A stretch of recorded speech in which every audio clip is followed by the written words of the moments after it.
En un reciente debate, el ambiente en el Senado se tornó tenso cuando Ricardo Anaya utilizó su turno para criticar abiertamente las reformas impulsadas por la Cuarta Transformación. Con su habitual tono polémico, Anaya trató de desacreditar los avances del gobierno actual, enfocándose en temas como la transparencia y la lucha contra la corrupción. Sin embargo, su discurso no pasó desapercibido para Noroña y Andrea, quienes estaban listos para responder con contundencia. Andrea tomó el estrado con firmeza, abordando cada uno de los puntos planteados por Anaya. Con una oratoria precisa y respaldada por datos, desmontó las críticas de su opositor, exponiendo inconsistencias en sus argumentos y demostrando el impacto positivo de las reformas en cuestión. Además, Chávez señaló cómo las políticas de la Cuarta Transformación están enfocadas en beneficiar a los sectores más vulnerables, en contraste con las medidas promovidas por gobiernos anteriores. Gracias, a diferencia de otros, a nosotras y nosotros sí nos eligieron. Así es, querida senadora. Quiero iniciar desmintiendo un par de mentiras que he escuchado recurrentemente en las discusiones de las comisiones, aquí en tribuna, en el salón de sesiones, en los medios de comunicación, en los espacios de debate, en las mesas de análisis, en las entrevistas que dan los senadores de oposición. Empecemos por el tema de la mayoría calificada ficticia, de la falsa mayoría calificada que en este momento nos reviste a los integrantes del movimiento de la Cuarta Transformación. Acepten, prianistas, que les ganamos con sus reglas el pasado 2 de junio. ¿Qué digo les ganamos? Arrasamos el pasado 2 de junio en las urnas. 36 millones de votos obtuvo la doctora Claudia Sheinbaum Pardo. Les ganamos en estados que ustedes aún gobiernan. Les ganamos Chihuahua, les ganamos Coahuila, les ganamos Jalisco, les ganamos Querétaro. ¿Les suena? Les ganamos Durango. Vaya, les metimos una arrastrada con sus reglas. Y ustedes de pronto dicen, ya no me gustaron las reglas. Pero parece que se les olvida que fue el propio Andrés Manuel López Obrador quien les tendió la mano y les propuso una reforma político-electoral para eliminar las figuras de las plurinominales y que no existiera esta repartición que se da en el Tribunal Electoral del Poder Judicial de la Federación y en el Consejo General del INE. ¿Y qué dijeron ustedes? No, porque nos encontramos en huelga o en flojera legislativa. Aquí dicen que no contamos con el mandato popular, que porque el 54% del pueblo de México votó por nosotros y el 46% votó por ustedes. Parece que no han visto las encuestas sobre la reforma al Poder Judicial. Fíjense que dice una encuesta de ENCO, le pregunta al pueblo de México, ¿cómo cree usted que deben ser electos los ministros de la Suprema Corte? El 75% dice que por la vía democrática. Otra pregunta que hace esta encuesta: si tuviera usted la oportunidad de votar para que se llevara a cabo la reforma al Poder Judicial, ¿usted votaría a favor o en contra? ¿Y qué dice el pueblo de México? 82% a favor de esta reforma al Poder Judicial. ¿Qué quiere decir esto?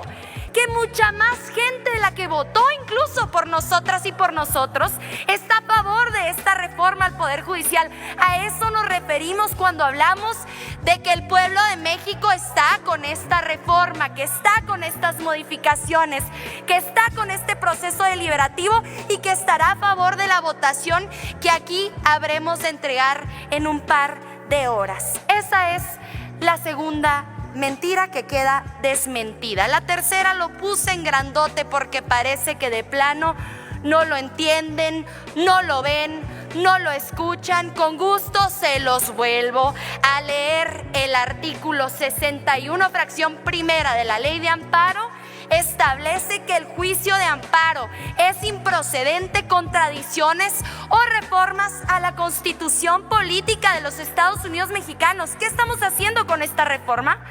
Vamos a elevar esto a rango constitucional. ¿Por qué no nos pueden entregar un ejemplo, uno solo, de un juicio de amparo con el cual se haya logrado la declaratoria de inconstitucionalidad de una reforma constitucional, porque Chávez, simplemente no lo hay.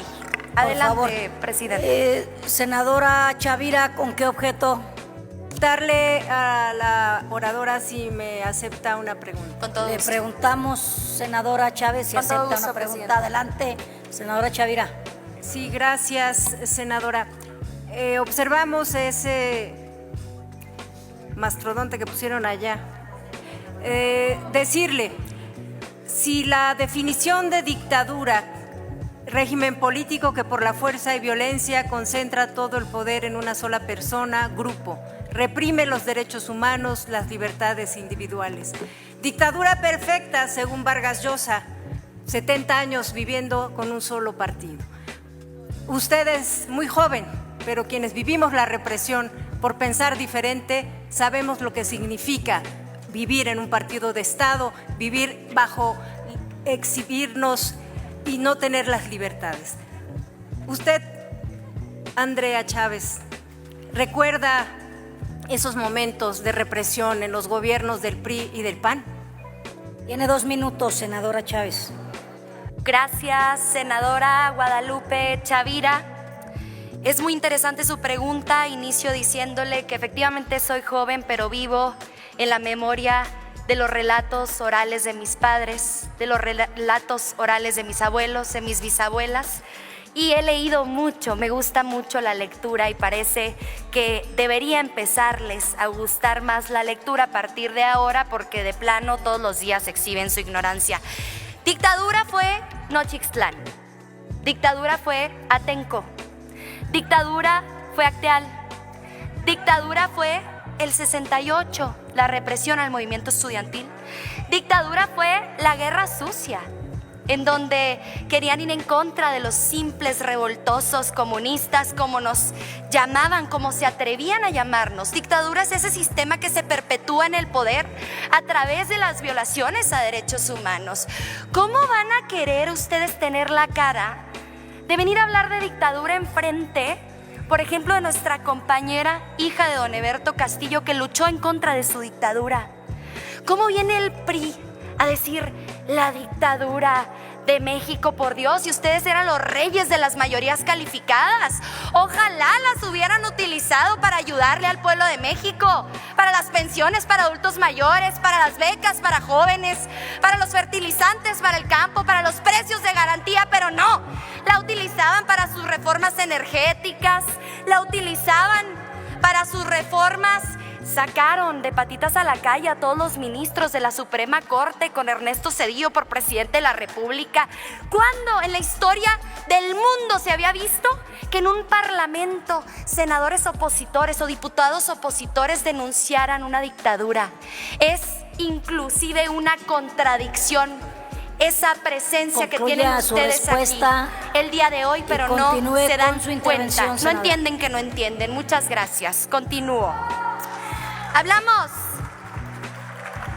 de este artículo 61 y yo no quiero perderme la oportunidad de escuchar nuevamente la disertación de mi compañero senador Enrique Insunza, porque además hubieran renunciado a los juzgados, a las magistraturas y a la Suprema Corte y se hubieran presentado a elecciones a través de sus siglas para revestirse de la legitimidad que se necesita para modificar la Constitución política de los Estados Unidos mexicanos. Pero yo pienso ahora, es peor lo que están haciendo ustedes el día de hoy, porque están renunciando a la facultad y a la competencia que les otorga la Constitución política de los Estados Unidos mexicanos como poder constituyente permanente, como poder reformador. Entonces yo no solo les pido a los jueces, a los magistrados y a los ministros que renuncien para modificar la Constitución, también les pido a ustedes que si de plano dicen nosotros no tenemos facultades, pues renuncien aquí. Si no se sienten poder reformador, si no se sienten poder constituyente permanente, ¿para qué son senadores de la República? ¿Para qué son legisladores? ¿Para qué son integrantes del Congreso de la Unión? Es lo que yo me pregunto y me parece que es una pregunta que nos deberíamos estar haciendo todas y todos nosotros. Quiero ver a los senadores de oposición después de esta votación atreverse a llamar a la Constitución Política de los Estados Unidos Mexicanos la Carta Magna, porque de plano parece que se les llena la boca.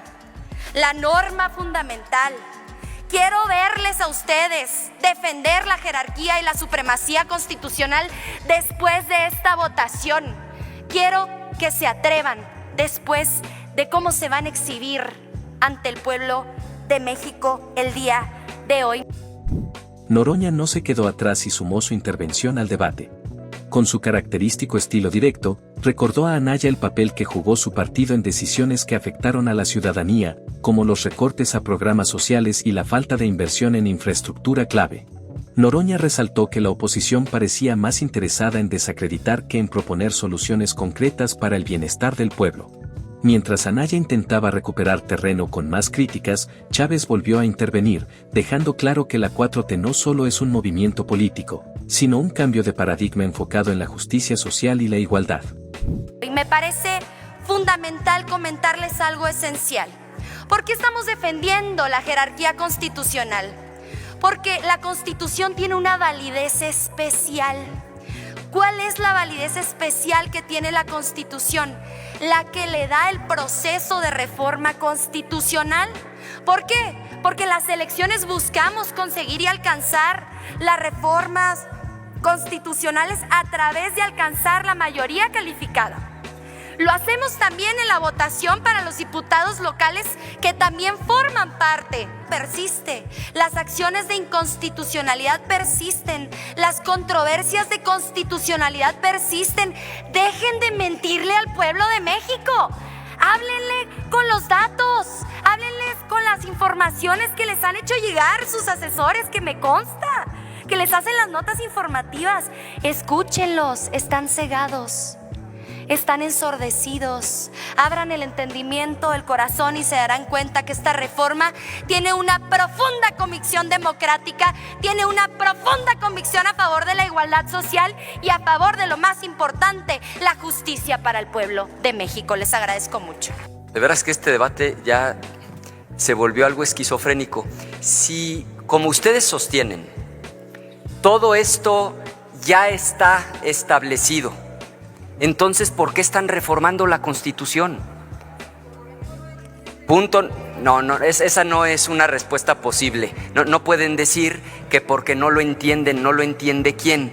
2, yo le voy a pedir a la Secretaría, si me lo permite el presidente, que lea lo que dijo el propio ministro Arturo Saldívar en el Pleno de la Suprema Corte de Justicia de la Nación. Y díganme ustedes con honestidad intelectual si esto nos da la razón o no. Y tercero, ese artículo que han repetido hasta el cansancio solo se refiere al juicio de amparo. Hay otra ley distinta que se refiere a acciones de inconstitucionalidad y controversias constitucionales. Y cuarto, a la Corte no le obligan sus propios precedentes. Hombre, aquí habemos muchísimas y muchísimos abogados. Entonces le quisiera pedir, presidente. Un momento, nada más quieren hacer una pregunta la senadora Andrea Chávez. Por supuesto que sí, con muchísimo gusto. Adelante, tiene 1 minuto para hacer la pregunta y 2 minutos para contestar. Procuraré no quitar mucho tiempo. Dice el senador que hemos invocado muchísimo el artículo 61, fracción primera, que habla sobre el recurso o juicio de amparo, y que no hemos hablado sobre las acciones de inconstitucionalidad y las controversias constitucionales. Yo hice mi mejor esfuerzo en hablar de las acciones de inconstitucionalidad y de las controversias constitucionales. Sin embargo, ya que usted dice que hemos traído esto a colación una y otra vez, mi pregunta sería, ¿usted entiende este artículo? ¿Usted entiende esta reglamentación, esta ley reglamentaria? ¿Por cuál recurso la jueza de Coatzacoalcos le exige a la presidenta de México eliminar una disposición del Diario Oficial de la Federación, en el entendido de que usted comprende por completo esta disposición? Gracias. Tiene hasta 2 minutos para contestar. Bien, esta pregunta es fundamental. Esta es la razón por la que se está haciendo esta reforma. porque traen un pleito con el Poder Judicial y lo que no han entendido es que en una democracia, cuando no estás de acuerdo con una sentencia, lo que haces es apelar la resolución. Yo no soy el vocero de la jueza, no me corresponde pronunciarme sobre la sentencia de una jueza. A ustedes, si no les gusta el sentido de la resolución, lo que tienen que hacer es apelar esa resolución, no desacatar. Ahí es exactamente donde está el problema de fondo. Punto número 1. Punto número 2. Lo que hemos explicado hasta el cansancio, qué bueno que lo levanta, se lo agradezco mucho. Ahí dice el juicio de amparo es improcedente. No dice la controversia constitucional, ni dice la acción de inconstitucionalidad. Y lo que ustedes hoy están pretendiendo establecer en la Constitución es que ya no exista recurso legal alguno para poder controvertir tanto una violación de forma como una violación de fondo. Su discurso no solo evidenció la falta de propuestas de su adversario, sino que también reafirmó el compromiso de Morena con los ideales del pueblo mexicano. El debate concluyó con aplausos y reconocimiento hacia Andrea y Fernández Noroña, quienes demostraron que no solo están preparados para enfrentar las críticas de la oposición, sino también para defender las reformas con argumentos sólidos y un compromiso inquebrantable con la ciudadanía. Anaya, por su parte, terminó sin más respuestas, dejando claro que los líderes de la transformación tienen la capacidad de prevalecer en cualquier discusión. Gracias por acompañarnos hasta el final. Esperamos que este video les haya sido útil para entender más sobre el gobierno de México y el papel clave que juega Claudia Sheinbaum en la transformación del país. Si les gustó el contenido, no olviden darle like, suscribirse al canal y activar la campanita para que no se pierdan ninguno de nuestros próximos videos. Nos vemos pronto con más información importante sobre el futuro de México. Hasta la próxima.